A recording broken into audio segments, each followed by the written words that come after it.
بسم الله.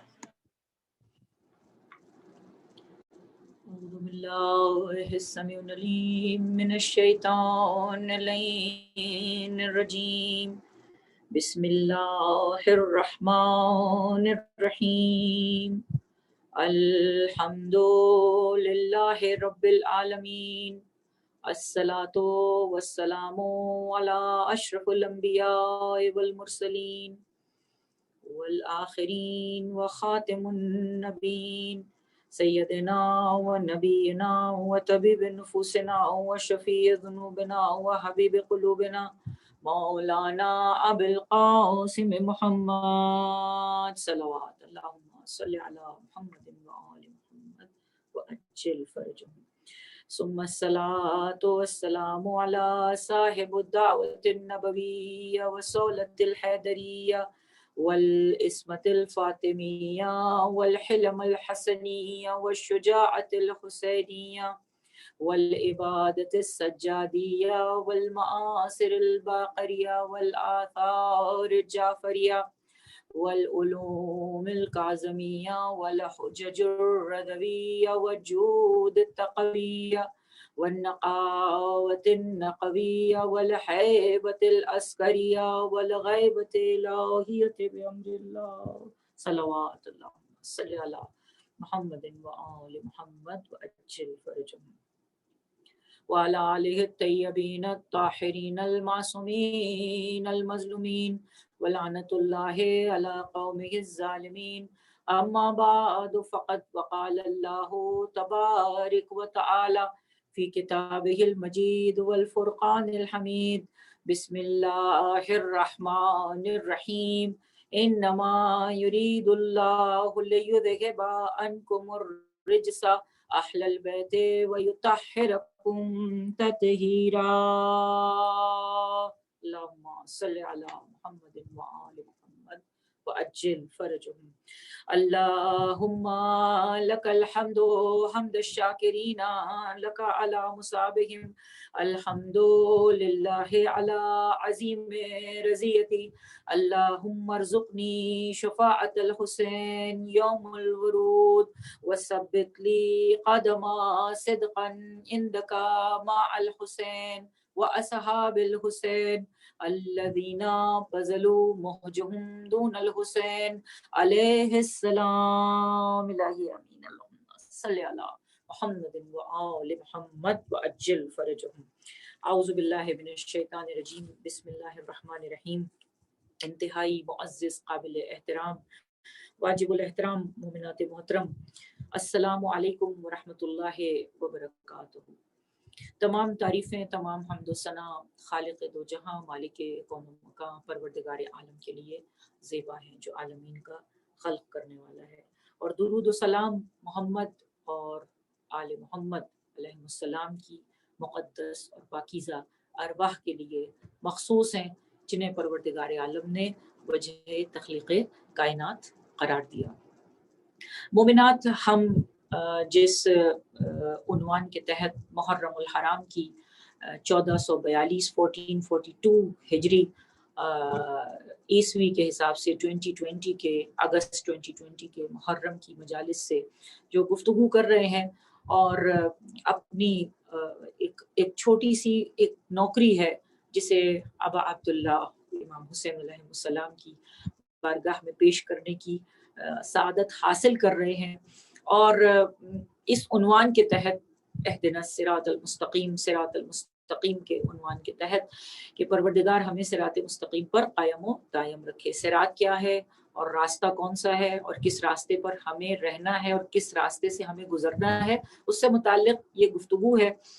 اور ظاہر ہے کہ آپ تمام مومنات کے جو مجالس ہیں، اور آپ جو مجالس اعضا مختلف علماء کرام اور خطبہ سے اور ذاکرین محترم سے سماعت فرما رہی ہیں، ظاہر ہے کہ ان کے مقابلے میں میرے پاس کچھ بھی نہیں ہے جو بیان کر سکوں. لیکن بہرحال ہم اور آپ مل کر بیٹھ کر ایک کوشش کرتے ہیں، ہر سال یہ کوشش کرتے ہیں کہ پروردگار رب العالمین ہم حسین کے چاہنے والوں میں سے ہیں، اس بات کا اظہار کر کے اپنے گھر میں علم سجا کے اپنے آپ کو عزا خانوں میں پہنچا کے صف عزا امام حسین علیہ السلام بچھا کے اس صف عزا پر بیٹھ کر ہم یہ بتانے کی کوشش کرتے ہیں کہ رب العالمین ہم حسین علیہ السلام کے فرمودات سے اور حسین علیہ السلام کے اقدام سے ایگری ہیں. ہم ان کے جو انہوں نے اقدام کیا کربلا میں ہم اس سے راضی ہیں, اور اگر ہم ہوتے کربلا میں تو یقیناً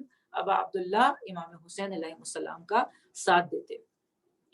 تو صراط مستقیم کے حوالے سے ہماری جو گفتگو ہے وہ سب آپ تمام مومنات کے علم میں ہے کہ صراط مستقیم امیر المومنین علی ابن ابی طالب علیہ السلام ہے, وہی سیدھا راستہ ہے, اور وہی جو ہم بحث کرتے چلے آ رہے ہیں کہ دنیا اور آخرت, دنیا میں بھی صراط ہے اور آخرت میں بھی صراط ہے. دنیا میں جو صراط ہے وہ امام کا ساتھ دینا, امام کے ساتھ چلنے کا نام, یعنی سیدھا راستہ جو ہے وہ امام ہی دکھائے گا, اور وہ امام دکھائے گا جس نے گارنٹی دی ہو, جو گارنٹی لے لے کہ میرے لیے بھی جو آخرت میں مقام ہے وہ بہترین ہے, پروردگار نے مجھے اس منصب پر فائز کیا ہے, یہ منصب رب العالمین نے انہیں عطا فرمایا ہے, اور وہ اپنے چاہنے والوں کو بھی وہاں تک لے جائیں گے, مگر کس وعدے کے تحت, اور انہوں نے کیا وعدہ فرمایا ہے, اور کن امور پر, کن چیزوں پر عمل کر کے انسان ان کے ساتھ اس مقام تک پہنچے گا جہاں کا وعدہ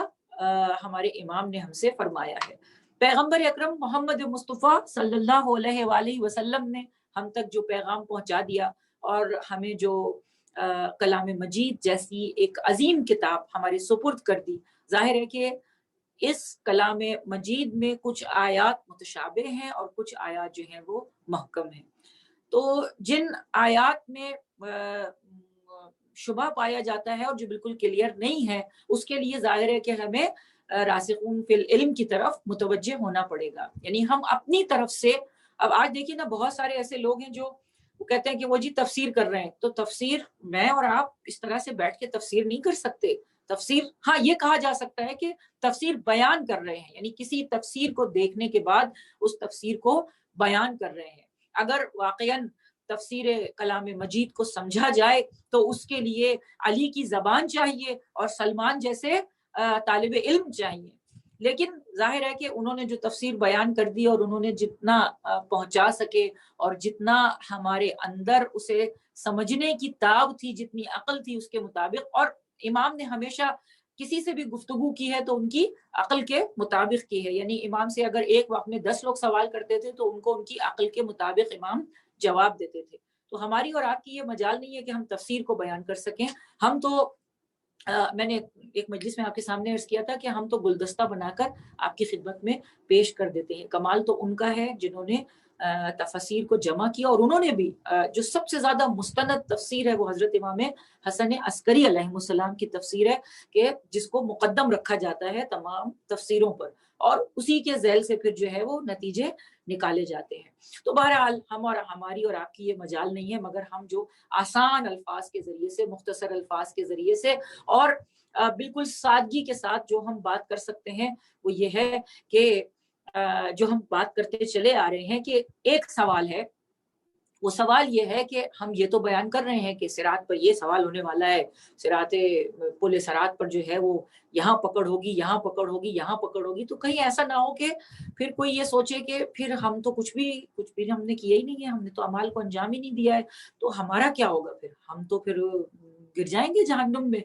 تو تھوڑی سی امید کہ دیکھیے دنیا میں بھی جو ہے وہ اس کے اثرات کیا ہیں, جو دنیا میں صراط مستقیم کو حاصل کر لیتا ہے اور امام کے فرمودات پر عمل کرتا ہے, اطاعت کرتا ہے. بہرحال انسان ہے, انسان سے غلطیاں ہو جاتی ہیں, کوتاہیاں ہو جاتی ہیں.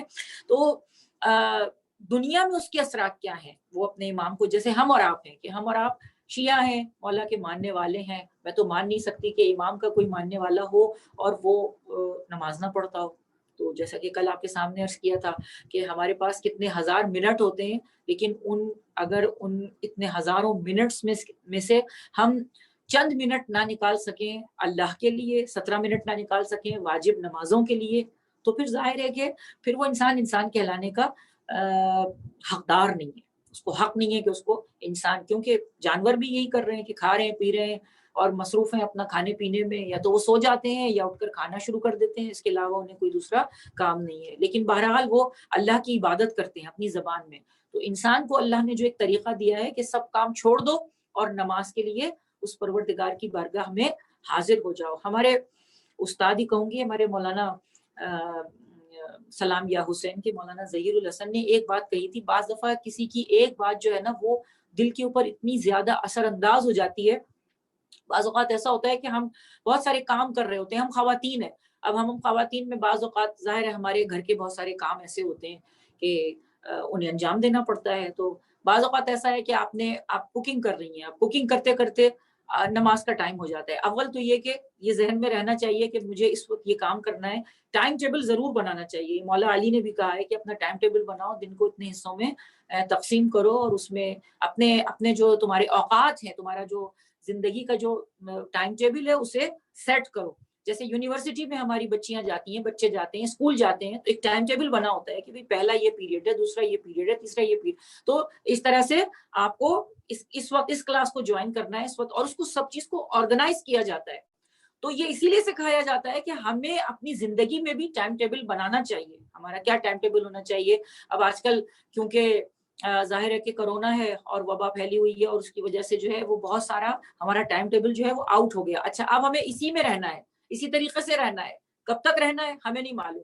تو اب جو ہے وہ جو میرا ایک ٹائم ٹیبل تھا جو بنا ہوا تھا، اب جو ہے وہ میں نے اسے چینج کر لیا، اس لیے کہ اب جو میری لائف ہے وہ تھوڑی سی مختلف ہو گئی ہے پہلے کے مقابلے میں۔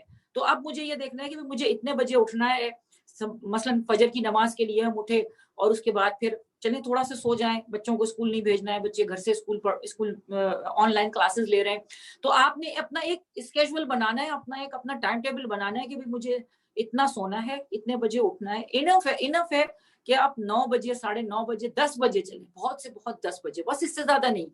10 بجے، 10:15 بجے آپ اٹھ گئے، اس کے بعد آپ کے پاس بہت ٹائم ہے، جو مجالس ہماری یہ اس کے اوپر ہو رہی ہیں، زوم کے اوپر ہو رہی ہیں، تو وہ تمام مجالس، ایک مجلس پہلے ہو جاتی ہے، جس طرح ہمارے ہاں ہیوسٹن میں تو اسی طرح سے ہو رہا ہے کہ ایک مجلس پہلے ہو جاتی ہے، ایک مجلس جو ہے وہ نماز کے بعد ہوتی ہے۔ تو 2 خواتین کی مجلسیں آپ نے اٹینڈ کر لی، جو سے بھی آپ کو اٹینڈ کرنی ہے، اور اس کے بعد پھر آپ نے شام کو جو ہے وہ مردانی مجلس ایک اٹینڈ کر لی، یا اپنے گھر میں جو بھی آپ نے ماتم کرنا ہے یا مجلس کرنی ہے وہ آپ نے اس طرح سے کر لی۔ تو اس طرح سے ایک اسکیجول بنا، یہ نہیں کہ اب یہاں تھوڑا سا ٹکڑا یہاں سن لیا، یہاں مجلس ہم نے لگا لی، اب کام بھی ہو رہا ہے، اور اس کے بعد وہ الگ ہے کہ آپ نوحے لگا لیں، کچھ لگا لیں، ذکر جاتا رہے، لیکن ایک مجلس جو آپ نے پوری بیٹھ کر سننی ہے وہ اس طرح سے سننی ہے۔ تو اسکیجول جو ہے وہ بہت زیادہ اہمیت کا حامل ہے۔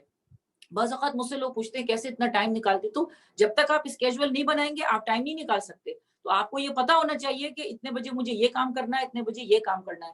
تو میں آپ کو یہ بتا رہی تھی کہ انہوں نے بڑی اچھی بات کی، انہوں نے کہا کہ یعنی جو آپ کام کر رہے ہیں، اذان ہو رہی ہے، آپ کو پتا ہے کہ نماز کا وقت ہو گیا ہے، تو اب اس کا مطلب یہ ہے کہ اگر میں نے اس کام کو نہیں چھوڑا، مثلا آپ کھانا پکا رہی ہیں، کوکنگ کر رہی ہیں، تو اب آپ جو کوکنگ کر رہی ہیں آپ سوچیں گی کہ چلو یہ میری پیاز لال ہو رہی ہے، پیاز براؤن ہو رہی ہے، اور یہ مسالہ ڈل رہا ہے، اور یہ سب ہو رہا ہے، تو میں جو ہے وہ اس کو ختم کر لوں، سالن چڑھا دوں، تو پھر میں جا کر نماز پڑھتی ہوں۔ تو اس کا مطلب یہ کہ وہ زیادہ امپورٹنٹ ہے نماز سے۔ تو آپ نے پہلے وہ کام کرنا ہے، اس کے بعد اللہ بلا رہے، چلو بلانے دو، کوئی بات نہیں، ہم چلے جائیں گے، ابھی تھوڑی دیر کے بعد چلے جائیں گے۔ حکم یہ ہے کہ والدین تمہیں بلائیں تو والدین کی آواز پر لبیک کہو، جو بھی تم کر رہے ہو اس کو چھوڑ کر، تو وہ خدا ہے، وہ پروردگار ہے، وہ رب العالمین ہے، سپر پاور وہی ہے۔ تو اتنی بڑی طاقت، یعنی اگر آپ سے کوئی یہ کہے کہ بھئی فلاں جو میئر ہے یا فلاں جو گورنر ہے اس نے آپ کو بلایا ہے، آپ سب سے سینہ چوڑا کر کے کہیں گے کہ جی مجھے وہاں پر میری میٹنگ ہے، وہاں پر مجھے بلایا گیا ہے۔ اور اگر وہ کہے کہ پرسنل آ جانا میرے روم میں، مجھے آپ سے کوئی بات کرنی ہے، تو آپ تو پھولے نہیں سمائیں گے۔ تو یہ تو خدا بند عالم ہے، پروردگار عالم ہے، جو ہمیں بلا رہا ہے، وہ کہہ رہا ہے آپ میرے بندے، خلوت میں تجھ سے بات کروں گا۔ وہ جو طاقت، زبردست طاقت والا ہے، دنیا کے انسان تو کچھ بھی نہیں ہے، دنیا کے بادشاہ تو کچھ بھی نہیں ہے، وہ سب سے زیادہ طاقتور ہے، وہ سارے مسئلوں کو حل کرتا ہے۔ تو اس کے لیے ہم دیر کر دیتے ہیں، اچھا پڑھ لیں گے، اچھا چلے جائیں گے۔ سورہ توبہ میں اس نے کہا نا کہ اور جب آتے ہیں نماز کے لیے تو الکسائے ہوئے آتے، سستی کے ساتھ آتے ہیں، بہت ہی کہ بھئی جانا ہے نماز پڑھنی ہے تو پڑھ لیتے ہیں، سستی کے اللہ کو پسند نہیں ہے کہ سستی کے ساتھ کوئی جائے. تو جہاں ہمارے لیے بہت سارے کام اہم ہیں ان میں سب سے زیادہ سبک سمجھنے والا پولیس رات سے نہیں گزر سکے گا. تو نماز کو کمتر جاننے والا یا نماز کے اوقات کو جو ہے وہ جان بوجھ کر ڈیلے کرنے والا، یعنی ہم جو کام کریں پڑھ سکتے ہیں، اپنے گھر کے اندر ہیں اس وقت، تو کوئی ہمارے پاس ریزن ہی نہیں ہے کہ ہم یہ کہیں کہ ہم یہ کر رہے تھے یا ہم باہر تھے یا ہم پڑھ نہیں سکتے تھے، اس وقت تو کوئی ریزن نہیں ہے. تو سب سے پہلے جو اہمیت ہے وہ نماز کو اس طریقے سے ادا کیا جائے کہ جس طریقے سے اس کو ادا کرنے کا حق ہے. تو بہرحال تو یہ جو ہم اپنے امور کو انجام دیتے ہیں، ان کاموں کو انجام دیتے ہیں، تو آج تھوڑا سا اس کے اوپر بات کر لیں کہ یہ جو ہم کام انجام دیتے ہیں تو دنیا میں چھٹے امام جعفر صادق علیہ السلام یہ ارشاد فرما رہے ہیں کہ اطاعت کرو، اللہ کی اطاعت کرو، جیسے کلام مجید میں بھی ارشاد معاف کیجیے گا، یا ایھا الذین آمنوا اطیعوا اللہ واطیعوا الرسول واولی الامر منکم، اے ایمان لانے والو اللہ کی اطاعت کرو، اس کے رسول کی اطاعت کرو اور ان کی اطاعت کرو جو صاحبان امر ہیں. تو ظاہر ہے کہ ہمیں دنیا میں انہی کا دامن ہاتھ سے تھامنا ہے اور انہی کے ساتھ ہمیں رہنا ہے اور انہی کے فرمودات اور انہی کی اطاعت میں زندگی کو گزارنا ہے. تو جب ہم اپنے امام کی اطاعت کرتے ہیں اور ان کے فرمودات کے مطابق اعمال کو انجام دیتے ہیں تو یہ جو ہم عمل انجام دیتے ہیں اس کے اثرات کیا وہی ملیں گے، آخرت ہی میں ملیں گے، یا دنیا میں بھی اس کے اثرات ظاہر ہونے والے ہیں؟ اس کے اوپر ہم تھوڑی سی گفتگو کریں گے کہ دیکھیے دنیا میں جو ہے وہ جو اطاعت کرتا ہے اپنے امام کی، یعنی اس صراط سے، صراط دنیا کو جس نے تھاما ہوا ہے، صراط دنیا سے مراد ان کا امام ہے، جو بھی اس نے امام اپنا مانا ہوا ہے، تو جو اطاعت کرتا ہے اپنے امام کی اور صراط دنیا کو اس نے تھاما ہوا ہے اور اسے پتا ہے کہ اس پل سے گزر کر ہم اس پل سے آسانی کے ساتھ گزر جائیں گے، اور جسے فکر ہوتی ہے کہ فکر فردہ جس کے ذہن کے اندر ہے اور اسے پل صراط کی اور آخرت کے پل کی بھی فکر ہے، تو اس کے اثرات دنیا میں کیا ہوتے ہیں تو وہ میں آپ سے شیئر کرتی ہوں. چھٹے امام جعفر صادق علیہ السلام، درود بھیجیں محمد وآل محمد، اللہم صلی علی محمد وآل محمد. امام فرماتے ہیں کہ عمر بڑھ جاتی ہے، اس کی عمر بڑھ جاتی ہے، اس کی عمر میں اضافہ ہو جاتا ہے. دوسرے اس کے اندر وہ اطاعت کرتا ہے، اپنے امام کی اطاعت کرتا ہے، اس کے اندر خوش اخلاقی پیدا ہو جاتی ہے، اس کا اخلاق بہت اچھا ہو جاتا ہے، اس کے اندر سخاوت کی صفت پیدا ہو جاتی ہے، سخاوت کی صفت پیدا ہو جاتی ہے، بخشش کی صفت پیدا ہو جاتی ہے، کینہ اور حسد اس سے دور ہو جاتا ہے. یہ بڑی خطرناک بیماری ہے، اس پر انشاءاللہ پھر کسی اور وقت انشاءاللہ گفتگو کریں گے. یہ ایک الگ موضوع ہے کہ کینہ اور حسد جو ہے وہ انسان کو بری طرح سے کھا جاتا ہے، اور اس کے ایمان کو، یہ حدیث بھی ہے کہ حسد ایمان کو اس طرح سے کھا جاتا ہے جس طرح سے آگ لکڑی کو. تو اثرات جو ہیں جو دنیا میں اچھے اعمال کو انجام دیتا ہے اس کے اثرات دنیا میں بھی ظاہر ہوتے ہیں اور دنیا میں بھی اس کے اوپر اس کا اثر ظاہر ہوتا ہے. تو اطاعت رسول کا اصل میں جو مفہوم ہے، اطاعت رسول کا مفہوم یہ ہے کہ رسول جو کہے وہ لے لو، جس کے لیے رسول نے حکم دیا ہے اسے اس پہ پھر چون چرا نہیں کہنا چاہیے. جیسا کہ ہم دیکھتے ہیں کہ رسول خدا آخری وقت میں حدیث لکھ کر دینا چاہ رہے تھے، اور جب رسول خدا نے کاغذ اور قلم مانگا، حدیث قرطاس و قلم، کہ جب کاغذ اور قلم مانگا تو ان کو دینے سے انکار کر دیا، تو گویا کہ وہ اطاعت سے نکل گئے. اب پل صراط پر انہیں اس کا جواب دینا پڑے گا. ان تمام افراد کے اوپر لعنت ہے جو رسول خدا کے ذہن کے اوپر شک کرے اور رسول خدا صلی اللہ علیہ وآلہ وسلم کی اطاعت میں جو وہ مانگے انہیں وہ نہ دیں. اطاعت کا مقصد یہ ہے کہ جو رسول کہیں اسے لے لو، جس سے منع کریں اس سے باز آ جاؤ. تو اطاعت کا مفہوم اس وقت تک کسی کی سمجھ میں نہیں آ سکتا جب تک کہ معرفت نہ ہو. معرفت ضروری ہے، اور معرفت ظاہر ہے کہ بدون معرفت نہیں ہوتی. جس کو جتنی معرفت ہوگی اس کو اس سے اتنی ہی محبت ہوگی. تو معرفت جو ہے وہ بہت ہی امپورٹنٹ ہے. جب تک معرفت رسول نہ ہو تو اس وقت تک ظاہر سی بات ہے کہ ہم ان کو سمجھ ہی نہیں سکتے. تو رسول کی معرفت ہی نہیں تھی، لوگوں کو رسول کی معرفت نہیں تھی. وہ ابھی تک یہ کہہ رہے ہیں کہ رسول تو ہم جیسے عام انسان تھے، جبکہ رسول کی زوجہ فرما رہی ہیں، جناب عائشہ فرما رہی ہیں کہ ان کے چہرے سے ایسا نور ساطع ہوتا تھا کہ وہ، ان کی روایت ہے، وہ موجود ہے روایت کے، جب سوئی کھو جاتی تھی تو وہ ان کے چہرے کے نور کی وجہ سے ہم وہ سوئی ڈھونڈ لیتے تھے. تو میرے اور آپ کے چہرے میں تو یہ صلاحیت نہیں ہے, ایک عام انسان کے چہرے میں تو یہ صلاحیت نہیں ہے, تو ماننا پڑے گا نا کہ وہ ہم جیسے نہیں تھے. تو ان کی خلقت بھی اور تھی, تو ان کی معرفت صرف یہی نہیں ہے کہ ہم یہ کہیں کہ اچھا ان کے جسم سے خوشبو نہیں, یہ کہ پروردگار نے انہیں جو اختیار عطا فرمایا ہے, یقیناً رب العالمین نے انہیں وہ طاقت اور وہ غلبہ دے کر بھیجا ہے کہ جس کے ذریعے سے انہوں نے کلام مجید کو ہم تک پہنچایا ہے. اچھا, اب معرفت بھی کیسے حاصل ہوگی, ہم کیسے معرفت حاصل کریں؟ جب تک کہ علم جو ہے وہ صحیح نہ ہو, علم صحیح نہ ہو, جب تک علم صحیح نہ ہو اس وقت تک معرفت ہم حاصل نہیں کر سکتے. اور علم کیسے حاصل کریں, اس معرفت کا علم کیسے حاصل کریں؟ اس دروازے سے حاصل کریں کہ جس دروازے سے ہمیں وہ علم مل رہا ہے. تو جب تک کہ علم کا قبلہ صحیح نہیں ہوگا, ہم مسلمانان عالم جو ہیں وہ بھٹکتے رہیں گے. مسئلہ کیا ہے؟ مسئلہ ہے چینل کا, مسئلہ چینل کا ہے. جیسا کس چینل سے علم آ رہا ہے, آپ کے پاس کس چینل سے علم آ رہا ہے, جس چینل سے آپ, چینل ہمارے پاس بہت سارے ہیں. اب آپ چینل لگا لیجئے, ولایت ٹی وی لگا لیجئے, یا ہدایت ٹی وی لگا لیجئے, ذکر ٹی وی لگا لیجئے, بہت سارے ٹی وی کے چینل آ رہے ہیں. ان سے آپ کو کیا ملے گا؟ ہدایت ملے گی. اور بہت سارے ایسے چینل ہیں کہ جن کو آپ لگائیں تو وہاں جو ہے وہ صرف گناہ ہی گناہ ہے. تو اصل مقصد یہ ہے کہ مجھے چوز کرنا پڑے گا کہ کس چینل سے میں کیا دیکھ رہی ہوں, مجھے کون سا چینل لگانا ہے جو میری ذات کے لیے فائدہ مند ہو. تو اسی چینل سے ہمیں علم لینا ہوگا. بہت سارے ایسے علوم ہیں کہ جن کو حاصل کرنے کا دنیا میں کوئی فائدہ نہیں ہے. وہ علم حاصل کر رہے ہیں مگر اس کا دنیا میں کسی قسم کا کوئی فائدہ نہیں ہے. کہیں نہ کہیں اس میں حکمت ہوگی لیکن اس کا دنیا میں کوئی فائدہ نہیں ہے. تو وہ علم ہمارے پانچویں امام محمد باقر علیہ السلام کی حدیث ہے, درود دیجیے گا محمد والے محمد پر. امام ارشاد فرماتے ہیں کہ وہ پروردگار مجھے وہ علم عطا فرما جو میرے لیے نافع ہو, اور وہ علم عطا فرما کہ جس سے مجھے فائدہ پہنچ سکے, نہ کہ وہ علم جو میرے لیے نقصان دہ ہو. تو علم وہ حاصل کیا جائے جو انسان کے لیے فائدہ مند ہو اور آخرت میں اسے کامیابی سے ہمکنار کر دے. تو مسئلہ کیا ہے؟ مسئلہ یہ ہے کہ ہمیں صحیح چینل کو چوز کرنا پڑے گا. جب تک علم کا قبلہ درست نہیں ہوگا مسلمان جو ہیں وہ بھٹکتے رہیں گے.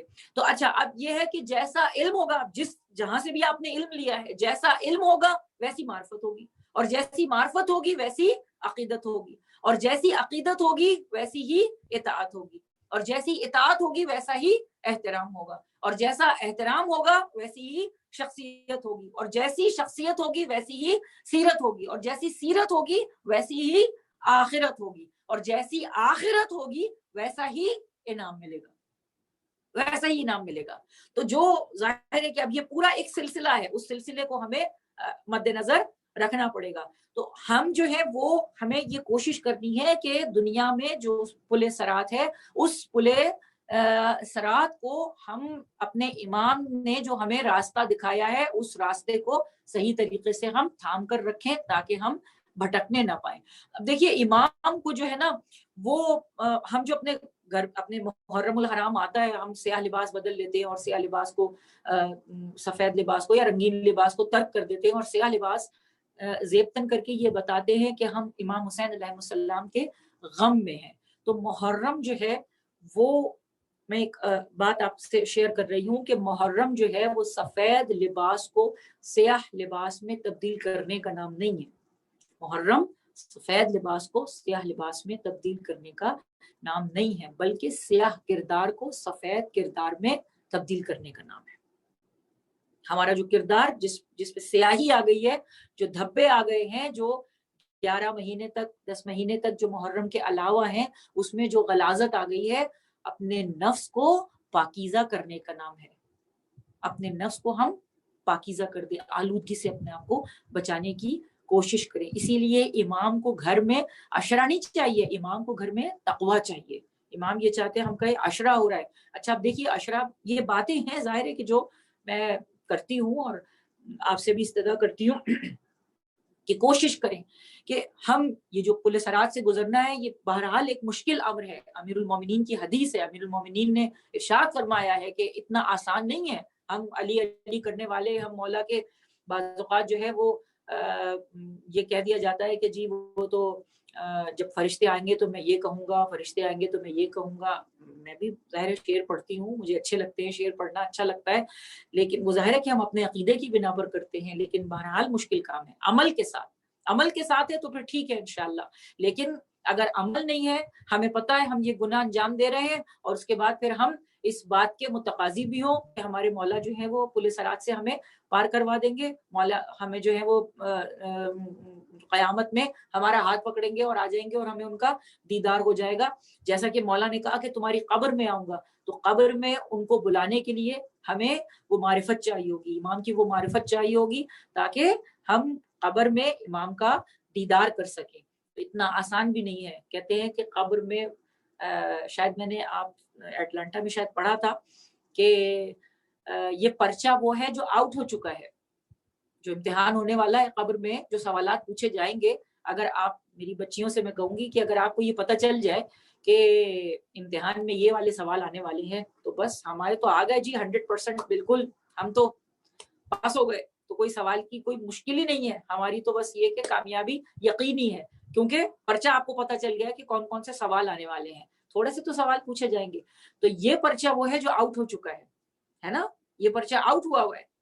قبر میں کون سے سوال ہونے والے ہیں؟ آپ سے آپ کے رب کے متعلق پوچھا جائے گا، اور آپ سے آپ کے نبوت کے متعلق پوچھا جائے گا، امام کے متعلق پوچھا جائے گا، کتاب کے متعلق پوچھا جائے گا. یہ تو بڑے آسان سوال ہیں. 12 اماموں کے نام بھی ہمیں زبانی یاد ہیں، تو کوئی مسئلہ نہیں ہے، انشاءاللہ ہم بہت آسانی کے ساتھ جواب دے دیں گے. تو پھر تو ظاہر بات ہے کہ گھبرانے کی کوئی ضرورت نہیں ہے.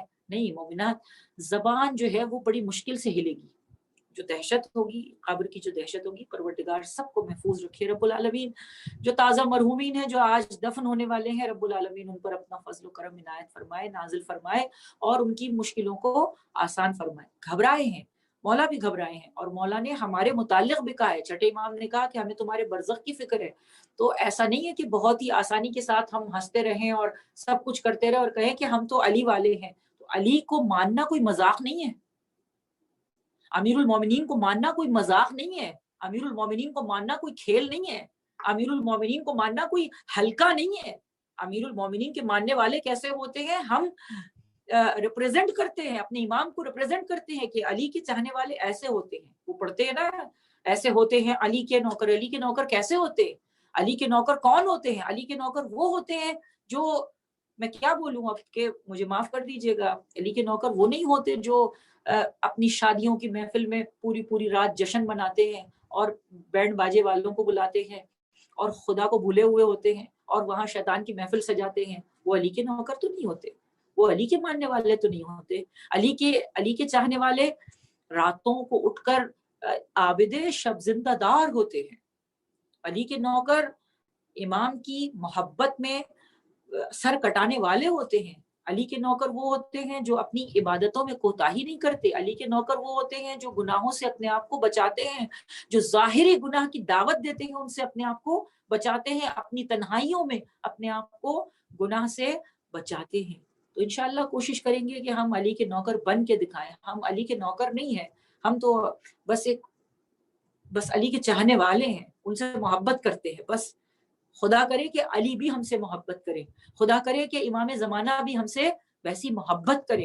امیر المومنین کی کتنی خوبصورت دعا ہے اللہ کے لیے کہ پروردگار میری عزت اور میرے افتخار کے لیے یہ کافی ہے کہ تو میرا پروردگار ہے. بار الہ تو ویسا ہے جیسا میں چاہتا ہوں، مجھے ویسا بنا دے جیسا تو چاہتا ہے. تو ہم وہ دعا مانگے پروردگار سے، رب العالمین ہمیں ویسا بنا دے رب العالمین جیسا کہ تو ہم سے چاہتا ہے. ہماری اطاعت کو جو ہے وہاں تک لے جا، ہمیں شیطان کے شر سے اپنی پناہ میں رکھ. تو میں نے ابھی کہا کہ امام کو گھر میں عشرہ نہیں، امام کو گھر میں تقویٰ چاہیے. ہم اپنے گھر کے اندر، بہت سارے گھر ایسے ہیں جہاں فرش عزا بچتی ہے، ایک کمرہ جو ہے وہ عزا خانے کے لیے مخصوص ہو جاتا ہے، ٹھیک ہے، عزا خانے کے لیے وہ بن گیا، وہ کمرہ بن گیا، عزا خانہ بن گیا، اور دوسرے کمرے میں فل آواز سے جو ہے وہ ٹیلی ویژن بھی چل رہا ہے، بچے کارٹون دیکھ رہے ہیں. میں ایک بات کہتی ہوں، اس پر میری کافی بحث بھی ہوتی ہے کہ بچوں کی تربیت آپ نے کرنی ہے. ہم نے کہا نا کہ صراط پر سے گزرنے کے لیے امانت داری انتہائی اہم موضوع ہے. وہاں آپ سے سوال کیا جائے گا، آپ کے بچوں کے متعلق سوال کیا جائے گا کہ آپ نے اپنے بچوں کی تربیت کیسے کی ہے. بہت سارے لوگ بحث کرتے ہیں, شرعی نقطے لے کر آتے ہیں, نہیں اس سے مجھے بحث نہیں ہے. سادہ سی اور آسان سی میں آپ کو بات بتا رہی ہوں کہ دیکھیے آپ نے آج اپنے بچے کو اس کارٹون سے نہیں ہٹایا, ہمیشہ میں نے اپنے بچوں کی اسی طرح تربیت کی ہے. ہمیشہ محرم, ماہ محرم الحرام آیا, جو بھی, اب تو خیر ٹیلی ویژن اتنا نہیں دیکھا جاتا, اور وہ پروگرام جو بچوں کے آتے تھے ہم ٹیلی ویژن بند کر دیتے تھے اور کہتے تھے نہیں اب آپ کا یہ محرم الحرام آ گیا, اب کوئی بھی وہ کام جو آپ کو تفریح فراہم کرتے ہیں, جس سے آپ کو لطف آتا ہے, آپ انہیں چھوڑ دیجئے, انہیں ترک کر دیجئے. تو محبت ایسی ہی تو پیدا ہوگی نا. نفس کی پاکیزگی کیسے آئے گی, امام سے محبت کیسے آئے گی؟ آپ روٹین کے مطابق اپنے سب کاموں کو انجام دے رہے ہیں, مجلس ہوئی چلو جلدی جلدی مجلس میں چلے گئے, اب چلیے اب آج کے زمانے میں زوم پہ آ گئے, اب تو اور بھی آسانی ہے, گھر میں بیٹھے بیٹھے فون پر انگلی ہلائی اور جی مجلس میں آ گئے, اب بند کی, مجلس ختم کی, اس کے بعد ہم اپنے دوبارہ سے گیم کے اندر لگ گئے. تو بچوں کو منع کریں, کوشش کریں کہ ان کو سمجھائیں پیار سے, یہ نہیں محرم آ گیا ایسا نہیں, ان کو پیار سے سمجھائیں کہ دیکھو امام حسین علیہ السلام کے بچوں پر پانی کو بند کر, آج 7 محرم ہے, امام حسین علیہ السلام کے بچوں پر پانی بند ہو گیا. ویسے تو لکھا ہے کہ 4 محرم وہ تاریخ تھی جب خیموں کو ہٹایا گیا تھا, اور جب خیمے ہٹے تھے فرات سے تو مشکوں میں جتنا پانی تھا وہ پانی لے کر وہاں سے ہٹ گئے تھے, اس کے بعد پانی پر پہرا ہے. تو مجھے نہیں معلوم کہ علی اکبر کی پیاس کب سے شروع ہوئی ہے, مجھے نہیں پتا کہ جناب زینب کی پیاس کب سے شروع ہوئی ہے, میرا باپ کی پیاس کب سے شروع ہوئی ہے, امام حسین کی پیاس کب سے شروع ہوئی ہے, مگر 7 محرم وہ تاریخ ہے جب حسین کے خیموں میں ایک بوند پانی نہیں تھا. بچوں کو اس چیز سے آشنائی دلائیے, ان کو پیاس کی شدت کے بارے میں بتائیے. اب تو ہم جو ہیں وہ عزا خانے میں جا کر یا فرش عزا پر بیٹھ کر مجلس نہیں ہو پا رہی ہے, لیکن بعض اوقات ایسا ہوتا ہے کہ چھوٹے بچے ہیں, مائیں چپس لے جا رہی ہیں, کوکیز لے جا رہی ہیں, دوسری چیزیں لے جا رہی ہیں, دوران مجلس کھانے پینے سے گریز کریں. دوران مجلس بچوں کو بھی گریز کروائیں, کیونکہ ان کو اس چیز کا احساس ہو. ہم نے اتنے کمفرٹ میں, ہمیشہ کہتی ہوں, اتنے کمفرٹ زون میں ہم رہ رہے ہیں اور ہم نے اتنا عادی بنا دیا ہے ان کو آرام طلبی کا کہ وہ بچہ, آپ کی اور میری تربیت دوسرے طریقے سے ہوئی ہے. اب جو نسل آ رہی ہے اس نسل کی تربیت میری اور آپ کی ذمہ داری ہے, اور پہلے سے کہیں زیادہ مشکل کام ہے اس نسل کی تربیت کرنا. انہیں ہمارے زمانے میں, ہمارے وقتوں میں مشکل تھا بچوں کو تمام سہولیات پرووائڈ کرنا. ہم نے الگ الگ کمروں میں وقت نہیں گزارا کہ ہمارے لیے ایک الگ کمرہ ہو, ہماری بہن کے لیے دوسرا کمرہ ہو, لیکن اب جو زمانہ ہے, اب اس وقت جو آپ اور ہم یہاں پر رہ رہے ہیں, ہم وہ چیزیں سہولیات بچوں کو پرووائڈ کر رہے ہیں. ہم ایسا نہیں ہے کہ سیٹ بائی سیٹ سب بیٹھ کر گاڑی میں جا رہے ہیں, ایک گاڑی میں 10 افراد بھی جا رہے ہیں, کہاں جہاں کدھر سے کیسے رائڈ دینی ہے, رکشے میں بھی جا رہے ہیں, بس میں بھی جا رہے ہیں. تو لیکن اب جو ہے وہ سہولیات تو ہم نے دے دی ہیں, مگر تربیت نہیں ہو پا رہی ہے. جسمانی آرام تو ہم نے اپنے بچوں کو دے دیا ہے, لیکن ہم وہ تربیت نہیں, ان کو سختی کا عادی بنائیں. بچوں کو سختی کا عادی, ہو سکتا ہے میری بات سے بہت سارے لوگوں کو اختلاف ہو, میں نہیں کہہ رہی کہ آمنا صدقنا کہہ کر آپ میری بات مان لیں, لیکن آپ کو اپنا ایکسپیرینس بتا رہی ہوں, آپ کو اپنا تجربہ بتا رہی ہوں. آپ کر سکتے ہیں, آپ کے پاس ہے, آپ ان کی ضروریات کو پورا کر سکتے ہیں. ان کے منہ سے ایک لفظ نکلے آپ اس کی خواہش کو پورا کر سکتے ہیں, مگر بعض اوقات ان کا امتحان تو لیں. دیکھیے روٹی کھانا ہر چیز آپ پرووائڈ, میں ایک بات کہہ رہی ہوں, یاد آ گئی کہ یہ جو تبرک مجلس حسین ابن علی کا تبرک ہے, میں نے خود دیکھا ہے روٹیاں ٹریش میں پھینکتے ہوئے, روٹیاں ٹریش میں پھینک رہے ہیں. روٹی باقاعدہ روٹی ہے, پیزا ہے, اس کو آگے سے کھایا, اس کا جو پیچھے کا وہ جو کرسٹ ہے اس کو ٹریش میں پھینکا. یہ ڈبل روٹی ہے, بریڈ ہے, بریڈ کے چاروں طرف وہ جو کنارہ ہوتا ہے اس کو نکال دیا, بیچ کا اس کو ٹریش میں پھینک رہے ہیں. آج اس وقت ہم ایک تبرک کے لیے ترس رہے ہیں, ہمیں تبرک مل جائے.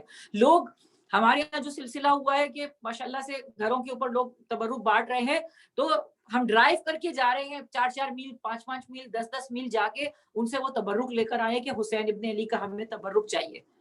یہ تو پھر یہ کہ چیزیں ہیں موجود, آنے والے وقت میں اس سے بھی سخت مشکل کا ہمیں مقابلہ کرنا ہے, اس سے بھی سخت وقت ہمیں دیکھنا ہے. تو کھانے کا احترام, بہت زیادہ احترام, اسے چوم لے, اسے آنکھوں سے. صرف مجلس حسین کے تبرک کی تو کیا ہی بات ہے, عام تبرک بھی, کھانے کی رزق کا ہم احترام کریں, بچوں کو اس کا احترام سکھائیں. ایک دفعہ اگر بچہ آپ کا آدھی روٹی کھاتا ہے اور آدھی ٹریش میں پھینکتا ہے, آپ اسے وہیں روکیں, اس کو بلکہ کئی اس ٹریش میں سے نکالو, اسے اس کو نکلوائیں اس میں سے. آپ چلا گیا ٹریش میں تو آپ اس کے ٹکڑے کر کے اسے